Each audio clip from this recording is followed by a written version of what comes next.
এই জালিয়াতির কারণে আসে না? হ্যাঁ, এই আপনাদের মতো মানুষদের জন্য পুরো দেশের মানুষ এরকম ভুক্তভোগী।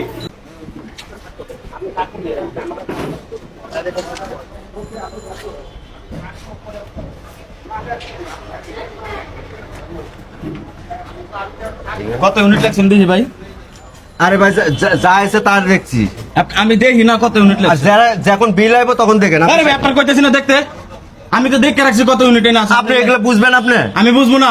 আপনি আমি কেমনে বুঝছি। আপনি দেখান কত ইউনিট লাগছেন দেখি, খাতা দেখি। 320 ইউনিট আইছে, ইউনিট আইছে 150 ইউনিট। আপনি 320 ইউনিট কেন লিখলেন? কেন লিখলেন? এই জালিয়াতি কেন করেন আপনারা?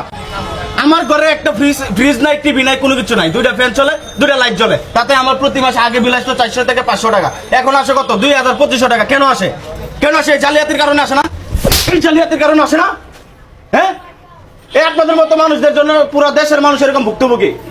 গ্রামের মধ্যে কিছু কিছু মানুষ ঘর আছে যারা একটা ফ্যান চালায় না, একটা লাইটও চালায় না, অথচ আপনারা ওইখানেও বিল আসে 400-500 টাকা, 1000-1200 টাকা। কেন আসে? এই জালিয়াতি আপনারা বন্ধ করেন না। অফিসের লোক তো এখানে আসে না, আসে অফিসের লোক।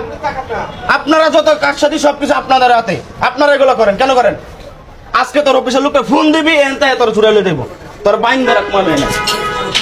জালিয়াতি করো, তোমার বেতন দেয় না? হ্যাঁ, টাকা পয়সা তুমি যে বেতন ওটা হালালো পাবে। হয় এটা আবার কই ভুল হয়ে গেছে? ইউনিট কাটটা ভালো করে ইউনিট লেখ। 150 ইউনিট আছে, যেটা আছে ওটা লেখ, লেখ কইতেছি।